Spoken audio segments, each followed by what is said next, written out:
Good afternoon, everybody. Welcome to the Liberty Call. It is Wednesday, August 10th, 2022. I hope everybody's having a great day out there in the interwebs. It is another beautiful day here in Colorado. A little on the warm side. It's, 83 degrees right now, according to my computer. But overall, pretty nice. Enjoying the last few days before it starts to really cool off here in the on the Front Range. But anyways, if it's your first time watching, give me a big old thumbs up. 2 of them would be even better. A like, a share, a subscribe. I would greatly appreciate it. And, if you'd like to book a meeting, go to dsafinancialgroup.com, or you can shoot me an email. My email address is right here on the screen. You can see it right there. Anyways, all right, well, let's go ahead and jump in and see how the markets did today. I guess everyone took the inflation data as excellent news that things were all of a sudden all better. But again, slow down. It's one few days does not make a trend, and we'll see what happens long term. So anyways, let's go ahead and dive into the numbers. The Dow Jones finished up today 1.63% at 33,309. It was up 535 points. The S&P 500 was up 2.13%, closed at 4210. NASDAQ was up 2.89%. Really the biggest jump there as far as technology. Again, the hope is that the Fed will start lowering interest rates, which will be a help to growth stocks, because growth stocks get punished when interest rates are high. And, I think a lot of people are hoping that's going to be the trend. We'll see. Small caps are up almost 3%. The VIX was down 9.32% today, fell below 20 for the first time in, wow, as long as I can remember, probably several months. It's currently sitting at 1974. Let's jump over to the international markets. Canada was up 1.57, Brazil up 1.46, Mexico up 1.23.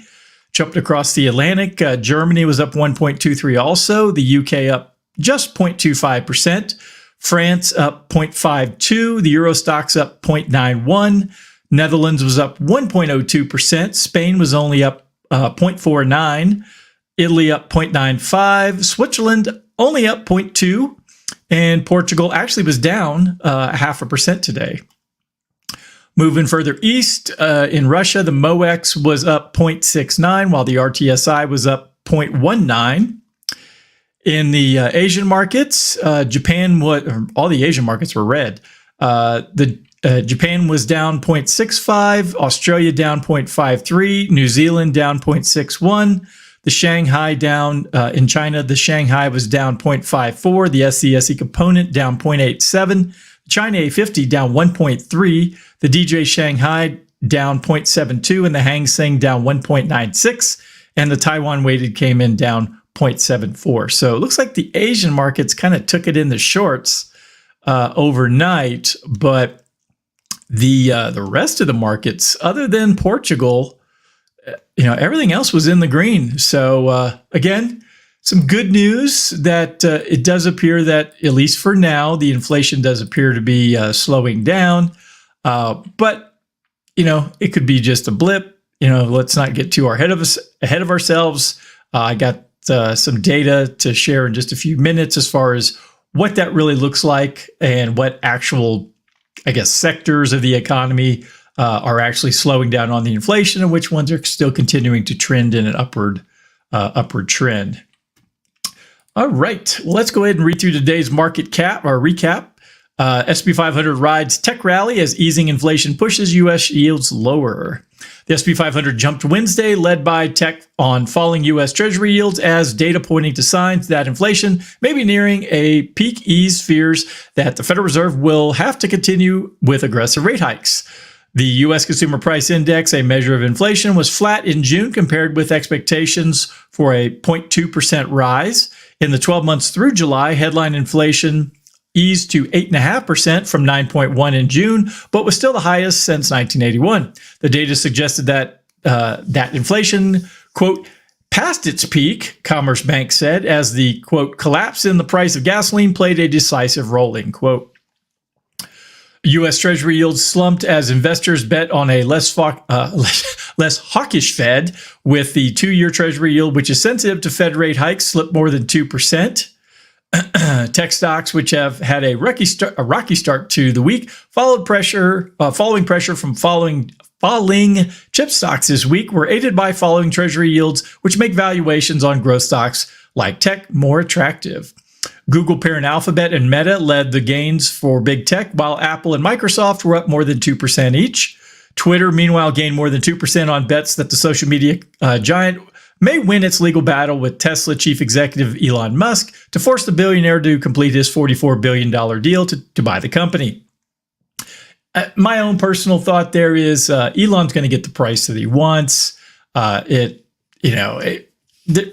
going to have to come to the table with some real evidence that they're not skewing their numbers with bots and fake accounts. So I think in the end, he'll probably take over Twitter, which will, make the blue-haired weirdos all upset because they can't crap on the people they dislike so much. But, I'm all for a free and open area where people can argue with each other. But the people in the Twitterverse don't seem to like that very much. So that's why I stay off of it for the most part.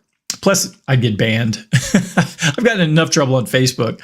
All right, let's see where we were. The Tesla CEO sold nearly $7 billion in Tesla shares over the past few days, quote, to avoid an emergency sale of Tesla stock should Twitter force the deal to close, Musk said.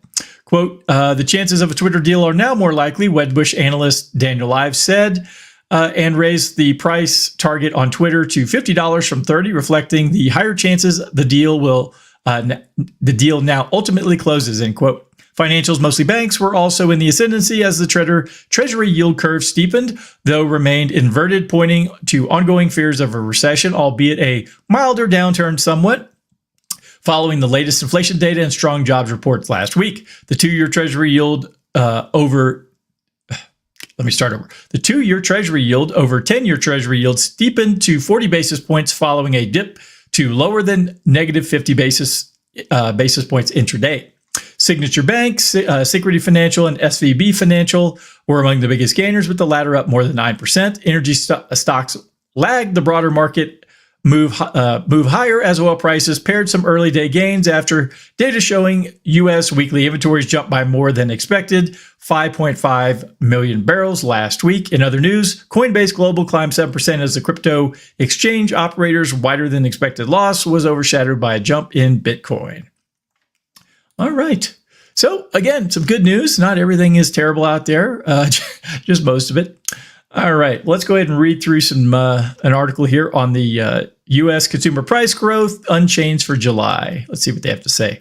U.S. consumer prices did not rise in July due to a sharp drop in the cost of gasoline, delivering the first notable sign of relief for Americans who have watched inflation climb over the past 2 years. I wonder what caused that. I bet it was Putin. Yeah, probably. Anyways, the CPI was unchanged last month after advancing 1.3% in June. The Labor Department said on Wednesday in a closely watched report that nevertheless showed underlying inflation pressures remained elevated as the Federal Reserve mulls whether to embrace another supersized interest rate hike in September. Economists polled by Reuters had forecast a 0.2% rise in monthly CPI in July on the heels of a roughly 20% drop in the cost of gasoline. Prices at the pump spiked in the first half of this year due to the war in Ukraine. Again, the price of gasoline had been going up. I think it was like $2.30 or something in January of 21. And by the time Putin and his cronies decided to make their move on Ukraine, it was probably well over $3 a gallon at that point. So to say that the Putin price hike and all this was the real cause, you got to dig a little further into the numbers. That's an easy excuse. Hitting a record high average of more than $5 per gallon mid-June, just the time I was traveling. Excellent. According to Motorist Advocacy Group, AAA. God, tongue-tied today.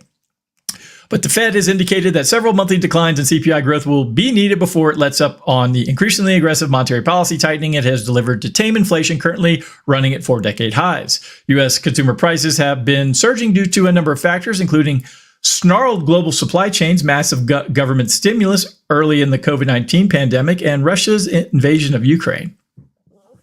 Again, I would point to the Federal Reserve creating $5 or $6 trillion new dollars in such a short period of time. That's probably the bigger reason. Food is one component of the CPI that remained elevated in July, rising 1.1% last month after climbing 1% in June. In the 12 months through July, the CPI increased by a weaker than expected 8.5%, following a 9.1% rise in June. Underlying inflation pressures, which exclude volatile food and energy components, also showed some encouraging signs. The so-called core CPI rose 0.3% in July after climbing 0.7% in June, but increased 5.9% in the 12 months through July, the same pace as in June. Inflation in the cost of rent and owner's equivalent rent of primary residence, which is what a homeowner would receive from renting a home, held almost steady last month. Shelter costs comprise about 40% of the core CPI measure. So, like I said, it's kind of a flattening. I don't know if I would necessarily call it a drop. So we'll see. Next article here comes from our friends at Zero Hedge. U.S. consumer price inflation slows in July. Real wages continue to tumble.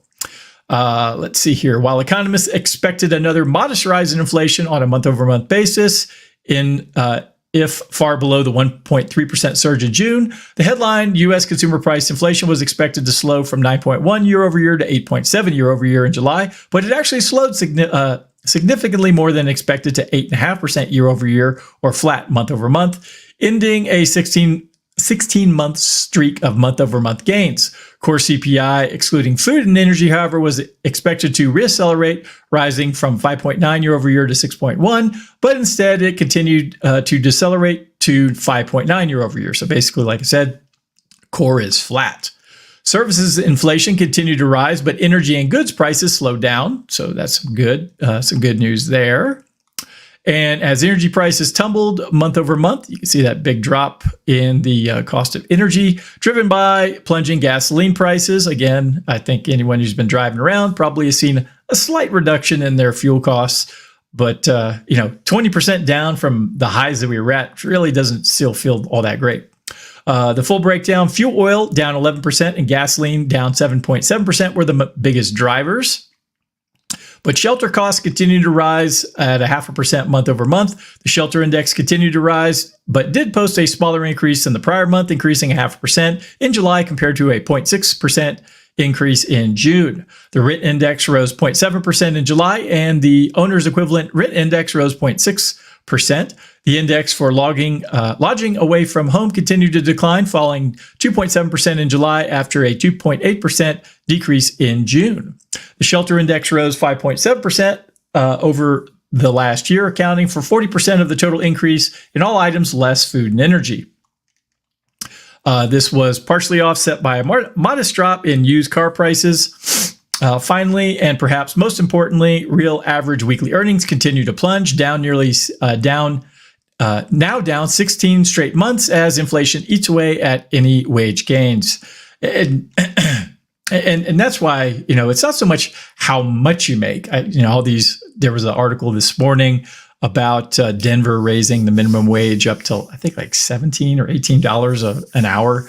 And I think most of the consensus from people here in Colorado, especially where I live out in the middle of nowhere, was, hey, Denver, if you want to jack up your wages artificially and see how that goes, the rest of us, leave us alone. It's not a big deal out here in the sticks. But anyways, I guess the point I was trying to make was, it's not so much the, how much you make. The federal government could raise minimum wage to $50 an hour, but, what's the buying power of every unit of currency that you're getting? I've often said that, because the Fed is so big on wanting to keep inflation at 2% per year, it's like, well, why does everything have to get more expensive every year? I'd be perfectly happy if, let's say, you go from making $100,000 a year to $80,000 a year, but your buying power actually expands by, say, 30%. You might have taken a 20% reduction in, take-home pay, but if your buying power is actually 10% stronger than what you lost, you're coming out ahead. So people put too much stock in, the top line number as opposed to the bottom line number. And I mean, you see that a lot in, like the Alex Jones trials. Like, they they estimate he made $165 million, but that's a top line number. How much did he actually net? So anyways, is this drop in CPI big enough to signal a Fed pivot? One look at rate hike odds shows a collapsing in tightening expectations. And you can see that here on this little chart, which are playing out broadly across markets where risk assets are soaring and yields are crashing. And this article is linked. So if you want to click on these pretty little charts and see all the different where things went up and down, you are welcome to do so. All right. Last article here comes from some folks at the Fed, or at least one guy, and his opinion on where rates are still planning on going. Fed to raise interest rates to 4% next year, Evans says. Who is Evans? Wednesday's Consumer Price Index report showing U.S. inflation didn't accelerate in July was the first positive reading on price pressure since the Federal Reserve began tightening policy. Chicago Fed President Charles Evans said, even as he signaled he believes the Fed has plenty more work to do, with consumer prices unchanged last month compared to June, but up 8.5% from a year earlier. Inflation is still unacceptably high, and the Fed will likely need to lift its policy rate, currently at the 2.25% to 2.5% range, to 3.25% to 3.5% this year, and 3.75% to 4% by the end of next year. I imagine it's probably going to go higher than that, long term, but we'll see. The remarks suggest Evans, among 19 central bankers who set U.S. monetary policy, expects to soon slow what has been the Fed's steepest round of interest rate hikes in decades, though he was not explicit on whether he would support a downshift as soon as next month. The Fed would only need to raise rates a percentage point over the course of the next 4 months to reach his forecasted year-end rate. That would be half the pace of rate hikes over the last 4 months. At the same time, his expectations that rates will top out at 4% next year suggests he is more hawkish than financial markets, which are pricing a top Fed's fund rate of 3.75 to be reached mid-2023, with rate cuts to follow. See, they're so eager to slash rates again and then just get us right back into the same problem we're in right now. Quote, if I feel we're in a good place and we can pivot to be more restrictive if inflation gets out of hand more than what I'm thinking about, Evans said at an event at Drake University in Des Moines, Iowa. Quote, but also if things get better more quickly, we cannot raise rates quite as much as I've indicated. I think we're well positioned now for a couple of months, a couple of different turns over the data over the next few months. Evans said he expected inflation to be closer to 2.5% next year by the Fed's preferred measure, the Personal Consumption Expenditures Index, though still the Fed's 2% target for inflation. Since March, the Fed has raised the benchmark policy rate to 2.25% percentage points, including 2 back-to-back increases of 0.75 percentage point at its June and July meetings. A report last week showing employers added more than 500,000 jobs in July, far more than expected, fueled market anticipation for a third straight 75 basis point increase in September to head off what could be renewed inflationary pressures from a tight labor market. After Wednesday's CPI report showed inflation cooling instead, traders switched to betting on a half-point hike for September. Evans on Wednesday said he did not think the recent jobs report necessarily pointed to more inflation, but we need more data on that. And that was all in quotes. And he'll get it. The Fed will have one more monthly reading of the U.S. labor market before its September meeting and several different measures of inflation. So, some folks are, woo, all excited. They're all, patting each other on the back. Hey, we fixed it. We solved inflation. And it's like, slow down, guys. Inflation's still really high. And most of the things that you did that created these problems are still in place. So let's not get too excited or count our chickens before they hatch. So Anyways, all right. Well, I got all that done in less than 20 minutes. Well, right at 20 minutes. So hope everyone has a fantastical evening. I'll be back tomorrow with Thursday's Liberty Call. If anyone needs anything from me, please go to dsafinancialgroup.com. All my contact information is there. You can book a meeting, drop me a phone call or an email, or just read through all the cool stuff that I have on there. So anyways, hope everyone has a fantastic evening, and I'll talk to you guys tomorrow. Bye.